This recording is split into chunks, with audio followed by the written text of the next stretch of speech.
What's going on, guys? You already know who it is, bro. It is your boy Jerry Fit, and we are back to react with new one and two, man. You guys already know what's going on. Today I'm bringing you another educational video, The Hacker Who Destroyed Hollywood, man. Been reacting to these kinds of videos. Quick educational video to, let you guys know what's been going on in the world. Whether you were a kid when most of this stuff happened, or you just happened to not be paying attention to the news, your boy right here got you, man. I'm here with the reactions to whatever the other reactors aren't. You know what I'm saying? Send me everything that you want me to react to in the comments. Like, comment, subscribe. You know what we're doing over here, man. We're growing fast over here, so send me the videos you guys want me to watch, and I'll react to them. Anyway, enough yapping for me. We're gonna jump into the video. The Hacker Who Destroyed Hollywood. The internet has begun. This is Kim.com, a notorious hacker. I was a hacker. Probably one of the most famous ones in computer history, and maybe a whole lot more, depending on which version of the story you believe. One of Germany's earliest tech entrepreneurs. He had a knack for finding financial opportunities in technology. A trader, a scammer, an activist, a visionary, a criminal, a scapegoat. We are going to use every weapon in our arsenal to destroy this guy. Hollywood's #1 enemy. A popular hub for illegally downloaded movies. A folk hero in the fight for internet freedom. A pro gamer, an eccentric multi-millionaire, a musician, an aspiring politician, and marketing genius. Yeah, like mega upload. Kim.com may be many things, but one thing is for sure. He has changed the internet forever. Bro, he's like the internet version of a Swiss Army knife. So you got Kanye in a commercial? We originally spoke to German journalist Jenny Knödler for this story. She and her team host a fantastic podcast series called Wild Wild Web. The first season is dedicated entirely to Kim.com. His story begins in the early 90s, in Kiel, a city in the north of Germany. This is long before he launched the infamous file-sharing platform Mega Upload, before he became the most wanted man on the internet. Back then, he was just Kim Schmitz. He would later claim he attended an elite boarding school in a castle, and that he graduated with a special diploma for gifted students at just 17. None of that is true. He actually went to a public high school for lower secondary education and lived in a home for troubled youth. Bro. This detail is significant as it highlights a recurring pattern throughout his story. Kim has always tried to portray himself as more than he actually was, as bigger, better, and smarter than his peers. Kim's parents separate when he is young. His father is a violent drunk, so the boy often retreats to the safety of his bedroom. There he discovers the magic of computers and becomes obsessed. He starts writing his own programs and gets involved in the early days of the internet, before most people even knew what it is. By the early 90s, Kim is running what is essentially a server for trading pirated software. And apparently, he isn't just hosting it. He is eavesdropping on the users, listening in on the emerging hacker scene. The trading platform also earns him his first money. Around the same time, he debuts his now famous alias, Kimbo, an homage to the main character in The Fugitive, who is wrongfully accused of murder and forced to flee from the authorities.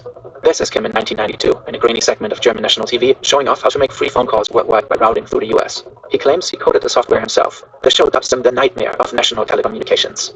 A Forbes article claims he's the leader of an international hacker group called Dope, and one of the most well-known hackers in Germany. Allegedly, he developed an encrypted, tap-proof mobile phone and sold hundreds of them. Back then, a curious teen like Kim.com could teach himself to code and stumble into the center of a global tech saga. Today, understanding how the digital world works is more essential than ever, and you can do it too. You just need the right tools. Brilliant is an interactive learning platform that helps you get a grip on the logic behind code by doing 3 days. He's convicted. In the mid-90s, Kim is arrested for his shady dealings involving a software trading. You're welcome, by the way. He's convicted in 1998 and receives a 2-year suspended sentence. But Kim remains undeterred. He uses his conviction to boost his hacker image. Kimbo, the larger-than-life tech renegade. At the time, most journalists have no clue how computers actually work. In this climate, it's easy for Kim to turn myth into media headlines. He claims to have hacked into Citibank and wired $20 million to Greenpeace. That is almost certainly made up. While Citibank had in fact been hacked a few years earlier, the hackers were Russian, not German, and they definitely didn't donate the money to Greenpeace. Kim also claims to have breached both the Pentagon and NASA. Again, the hacks were real, but not carried out by him. People in the scene start having serious doubts about whether Kimbo even has the skills to pull off any serious hacking. To unscattered skepticism doesn't dent Kimbo's carefully crafted image. He doubles down on his reputation and launches a cybersecurity firm called Data Protect. The logic is simple. Who could better protect you from hackers than the most dangerous hacker himself? Data Protect takes off and he starts to make serious money. In 2000, he sells 80% of the company.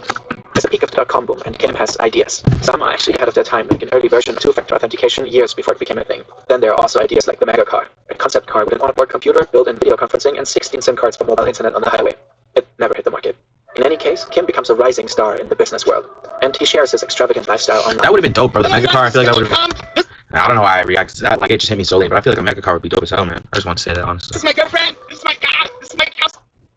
What?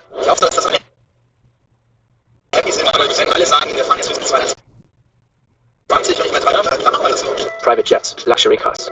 During peak.com mania, he claims to have rescued the fledgling e-commerce startup Let's Buy It.com. And he makes a headline-grabbing appearance on a German late-night show to sell the story. Du hast dieses Unternehmen gerettet, ist das auch richtig? Das ist richtig, ja. Warum bewirft man dich dann mit schmutzigen Fotos in der Presse? In truth, Kimbo never actually saves that firm. He buys up shares on the cheap, pumps the stock with media hype, and then cashes out. That's textbook insider trading and illegal. Bro. That's cooked, bro. It's cooked. Tries to flee to Thailand but fails. He slept with another 20 months suspended sentence and €100,000 fine. Most of his ventures go belly up, and as the global.com bubble bursts and triggers a full-blown economic crisis, Kim decides to emigrate to Hong Kong. He launches a new string of sketchy ventures and shows off even more fancy cars. Let's skip ahead a bit. It's 2005, and Kim.com is about to change the internet forever. The idea is deceptively simple. It's essentially a cloud service. A site where people can upload files for others to download them, years before Dropbox and Google Drive. No accounts, just blanks. It doesn't take long for people to realize that Mega Upload makes it very easy to share entire movies and full-length music albums. Kim is not the first to offer this kind of service, but Mega Upload just works extremely well. A lot of storage for the time, fast downloads. The company quickly morphs into a sprawling network. Some of you may still remember the sister site Mega Video and its infamous 72-minute time limit. At its peak, Mega Upload is the 13th most popular website on the internet.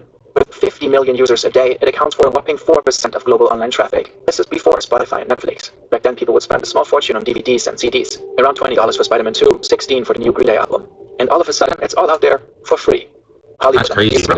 I wasn't old enough at that time to take advantage, but like I mean, dude, I did definitely. Like, we all watched free movies online as a kid, man. 1, 2, 3 movies, bro. Popcorn movie. Those are 2 that come to mind right now. But dude, I was on like everything, dude. Like, cause when one wasn't working, I would go to another. Bro, I used to get mad viruses on my parents' computer, and they would be fucking pissing me.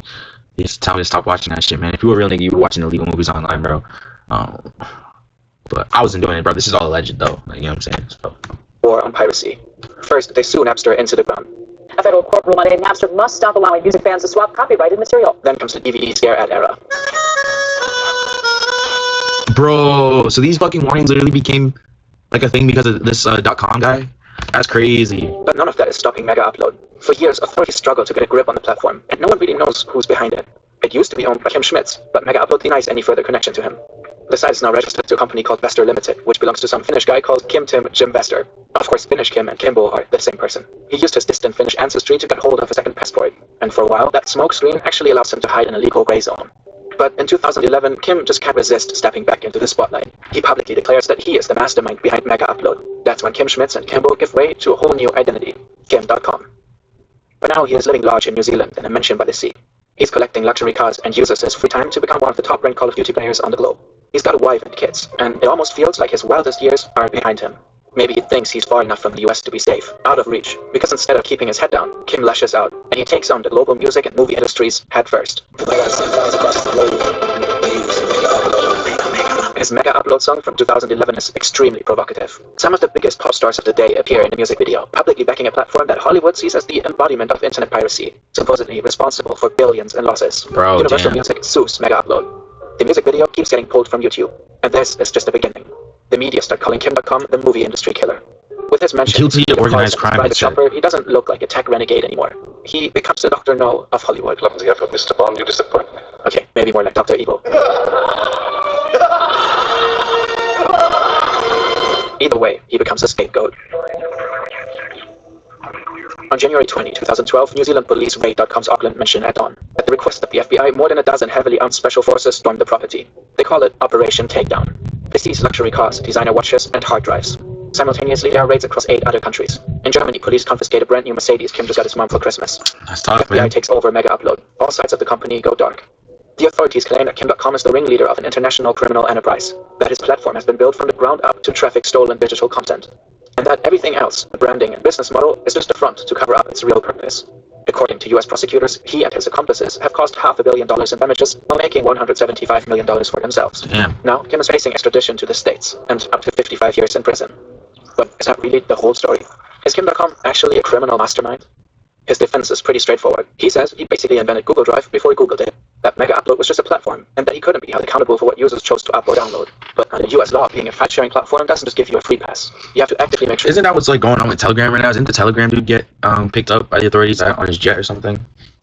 Y'all let me know, dude, if there's any video out on that, we can react to that too. If that's more relevant for this like times now. And the indictment documents say he did too little, too late.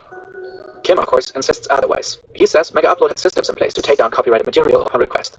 He claims his platform even provided big Hollywood studios with the tools to remove the content themselves. But prosecutors argue that Mega Upload's supposed good intentions were just a front. Behind the scenes, they're in a rewards program, paying users to upload popular shows and movies. The platform also supposedly dragged its feet on takedown notices, keeping content online longer to rack up more clicks. Yannick Knudler and her team have reviewed leaked Mega Upload documents and emails. They suggest Kim and his crew were fully aware of what was going on their platform. Kim insists the whole thing is a massive political conspiracy. He's never been able to provide any proof. But the full-blown international raid and the threat of 50+ years behind bars, that does look like authorities are trying to make a point, turning Kim.com into an example. And there is a political layer to the story. The US film and music industry do in fact have massive lobbying power. For example, the then head lobbyist for Hollywood's biggest trade group, MPAA, was a close friend of then Vice President Joe Biden. And Biden has a reputation for being tough on online piracy. What do you guys think? Kim.com relaunches Mega. He dabbles in New Zealand politics. He gives interviews, pops on creator live streams, and stars in documentaries. His story is turned into a best-selling book, and he's even getting his own biopic. The German public broadcaster is producing a 6-part series on Kim.com's rise, fall, and digital rebellion. A gripping, high-energy miniseries about the life of the internet's most audacious outlaw. For a decade, he fought his extradition with all that he's got, appeal after appeal, hearing after hearing. But in August 2024, New Zealand's Justice Minister signed the order. Kim.com will be extradited to the US. He faces charges of copyright infringement, money laundering, and racketeering. Just months later, in November 24, Kim suffered a serious stroke. He hasn't said much since. Just one post on X saying he's in recovery, asking for patience and prayers. So, who is Kim.com, really? An internet freedom fighter? Or a ruthless criminal? The truth, as always, is messy. He's charismatic, funny, larger than life. A guy who dreamed up ideas long before the tech world turned them into reality, but also a guy who spreads wild conspiracy theories and does to take credit for things he most likely didn't do. Someone who can read the room, hack the system, and turn it all into a spectacle. Yes, he built a platform that made piracy easy, but in a world where the old media giants were losing control, .com was turned into the perfect villain. The poster boy for a digital Wild West they couldn't contain. At the end of the day, Kim.com held up a mirror to an industry that had completely slept through the internet revolution, and was desperate to stop the clock from ticking. Bro, I'm not gonna lie, that was a good ass video, bro. I had no idea who this dude was before, so it was really interesting to learn that. This video came up on my feed, so originally, like, the Taco Bell video was the one that came up on my feed, so I was gonna react to that, but this title sounded way better. That's crazy, dude. So did he not end up going to jail? Like, ever? Like, it's 2025 now. Did he recover and then get extradited, or what? And like, what's gonna happen if he doesn't get extradited? Because they said that he's been dabbling in like New Zealand politicking. And yeah, man, there's just so much that dives into it. Like, it's crazy how he changed like the internet like single-handedly, just because like his dad, he was trying to pick up a hobby to hide from his dad, man. And shit, man, you never know like what a hobby could lead to. So that's gonna be all for this video, guys. I appreciate you tuning in, and as always, man, I'll see you in the next video.